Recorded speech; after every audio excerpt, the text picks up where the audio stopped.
16B25, so Oke, langsung ke pokok pembahasan. Kali ini Mimin akan menceritakan sebuah kisah nyata tentang perjuangan salah satu pilot pesawat bomber Amerika yang mendapat misi pengeboman ke lokasi industri di jantung negara Jepang, yaitu kota Tokyo, ketika perang Pasifik antara Amerika melawan Jepang. Diawali dengan seorang pilot Amerika bernama Jack Turner yang kesulitan berjalan karena luka di kakinya. Di ruangan seorang perwira tinggi, dia bercerita semua kejadian yang dia alami sebelumnya. well, Dan inilah ceritanya.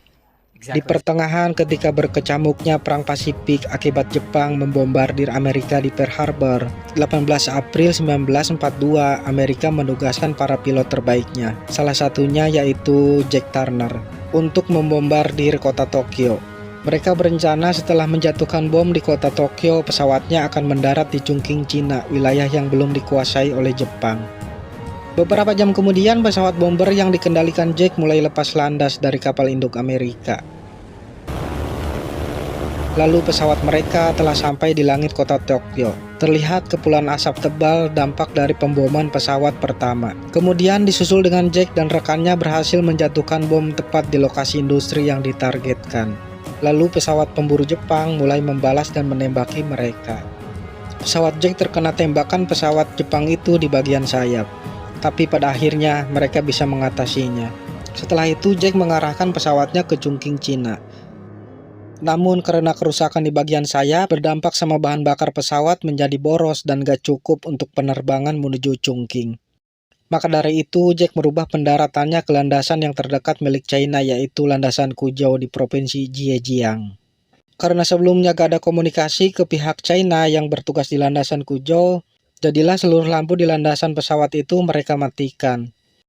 Pada akhirnya Jack dan kru pesawat memutuskan untuk pendaratan darurat dengan terjun payung. Karena mesin pesawat sebentar lagi akan mati, autopilot juga gak bisa berfungsi, jadinya Jack mengendalikan pesawat secara manual. Sementara itu para krunya terjun lebih dulu. Sebelum pesawat terjatuh, Jack terjun dan terpisah dari rombongan. Scene beralih ke sebuah desa di Zhejiang, China. Di sini kita diperkenalkan dengan Ying, janda beranak satu, suaminya meninggal gara-gara perang. Ying bekerja sebagai pengrajin sutra di rumahnya sendiri.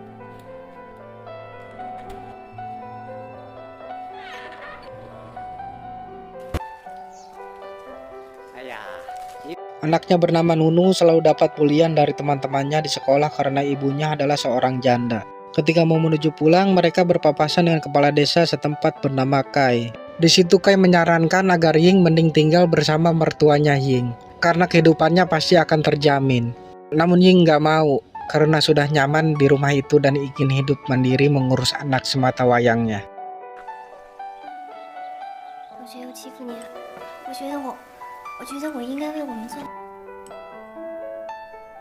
Keesokan harinya, waktu Nunu mau mencari makanan ulat sutra, ia melihat Jack tergantung di atas pohon.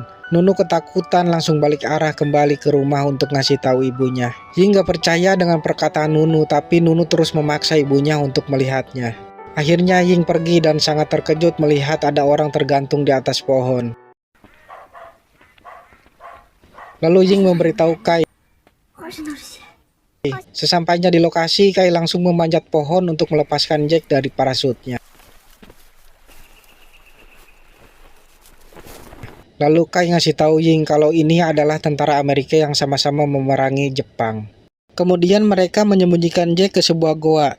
Sekali lagi Kai mengasih tahu agar Ying dan Nunu gak cerita soal ini kepada warga lain. Setelah mengetahui pesawat pembom Tokyo terjatuh di desa ini, para tentara Jepang melakukan pencarian besar-besaran di seluruh desa untuk menangkap pilotnya. Komandan pasukan Jepang bernama Shimamoto mengumpulkan warga dan menginterogasi mereka. Tiba-tiba datang Kai yang habis nyelamatin Jack dan mulai diinterogasi oleh Shimamoto. Kai yang mengatakan kalau warga di sini nggak ada yang tahu seperti apa rupa orang Amerika itu. Karena nggak puas dengan jawaban Kai, Shimamoto pun menyuruh Kai berlutut lalu mengeksekusinya di depan para warga. Shimamoto memberi peringatan siapa yang menyembunyikan tentara Amerika akan bernasib sama dengan Kai.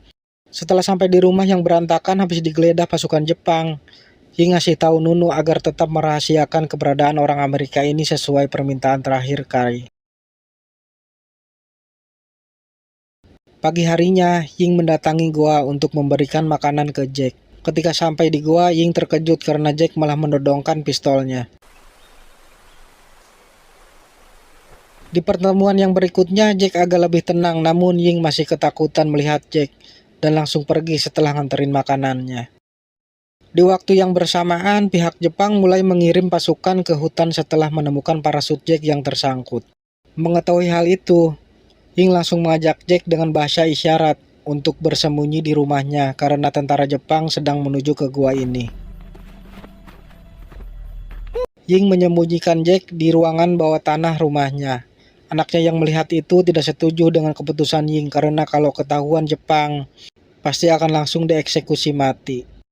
Di sisi lain, seorang prajurit Jepang menemukan tas milik Ying yang ketinggalan di dalam goa, lalu melaporkannya ke Komandan Shimamoto. Pagi harinya, Ying pergi mencari obat untuk mengobati cedera parah di kaki Jack Tanner.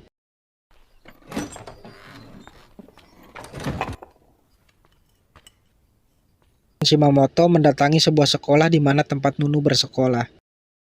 Shimamoto menanyakan siapa pemilik tas itu kepada seorang guru, dan si guru menanyakan itu kepada murid-muridnya satu persatu. Nunu yang tahu kalau itu tas ibunya memperlihatkan ekspresi aneh membuat Shimamoto menjadi curiga.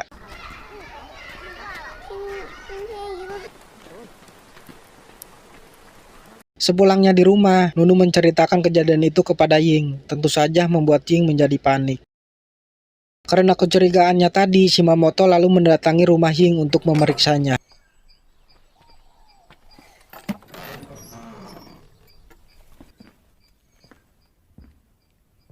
Setelah Ga melihat ada tanda-tanda yang mencurigakan di rumah Ying, akhirnya Shimamoto pun pergi.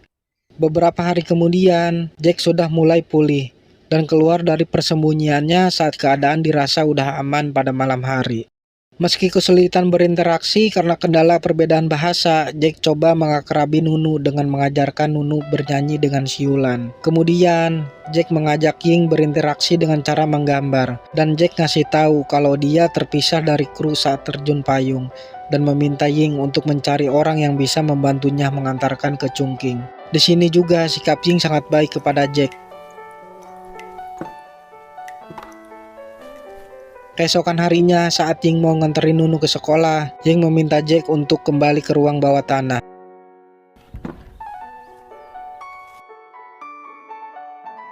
Di sekitar sekolah, wali kelas Nunu menanyakan Ying perihal tas yang ditemukan tentara Jepang di hutan. Namun Ying menyangkalnya. Di perjalanan pulang, ketika Ying menukarkan sutranya dengan bahan makanan, di situ Ying dikasih tahu kalau keempat kru pesawat Amerika yang terjatuh sudah ditangkap Jepang dan dieksekusi mati. Ketika sampai di depan rumah, betapa kagetnya Ying melihat Jack lagi betulin atap rumahnya. Ying pun langsung menyeret Jack ke dalam rumahnya dan marah-marah. Karena tindakan Jack ini bisa membahayakan semuanya.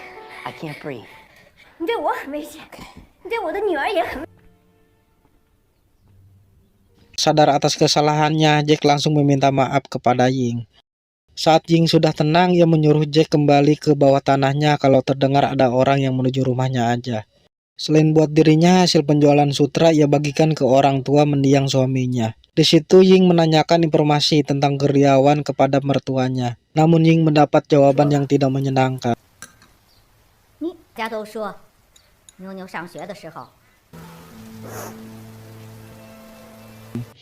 Lalu kemudian Ying menjemput anaknya ke sekolah. Sesampainya di rumah, ia melihat Jack kesulitan berjalan. Lalu Ying berinisiatif membuatkannya tongkat dari bambu. Sambil melihat Jack mengajarkan bahasa Inggris kepada anaknya, di situ ia merasa bahagia.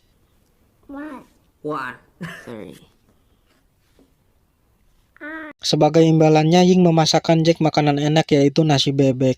Hubungan Ying dan Jack menjadi semakin dekat dan perasaan pun mulai tumbuh di hati mereka berdua.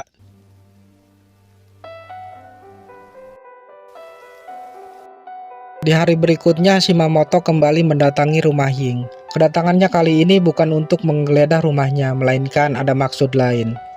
Shimamoto sangat terpesona dengan kecantikan Ying dan mempunyai niat buruk memaksa Ying untuk melayaninya. Di tempat persembunyian, Jack sangat geram melihat perbuatan Shimamoto. Jack pun mulai mengarahkan senjatanya dan tepat mengenai jidat Shimamoto. Lalu mereka menyembunyikan mayat Shimamoto di ruang persembunyian.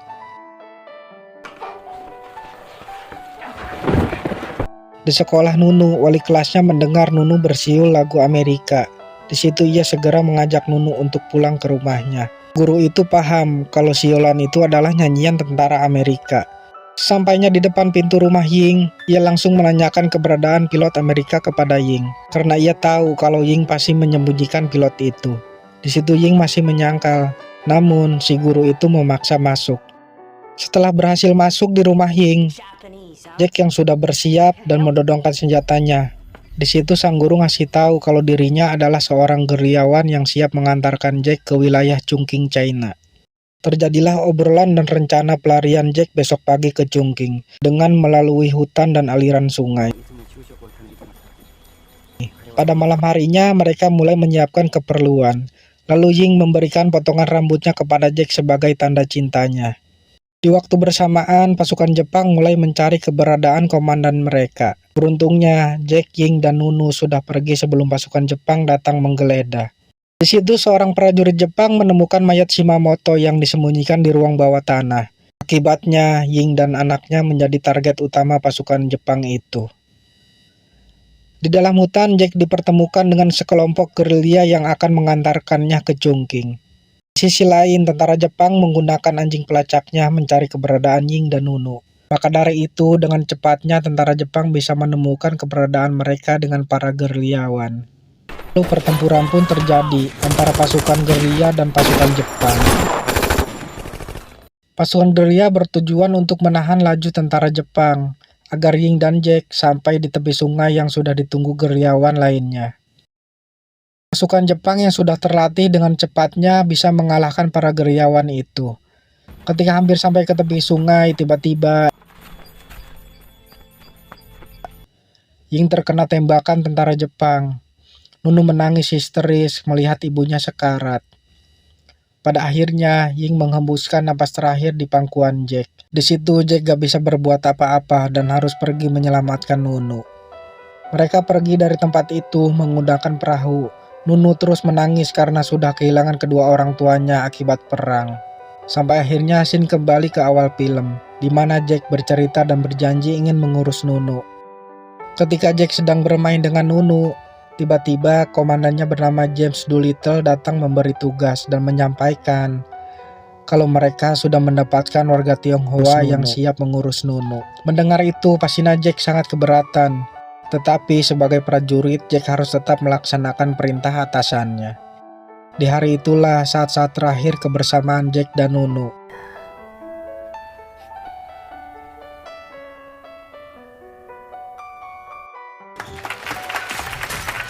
50 tahun kemudian, Jack yang sudah tua mengirimkan surat kepada Nunu dengan potongan rambut Ying di dalam surat itu. Lalu film pun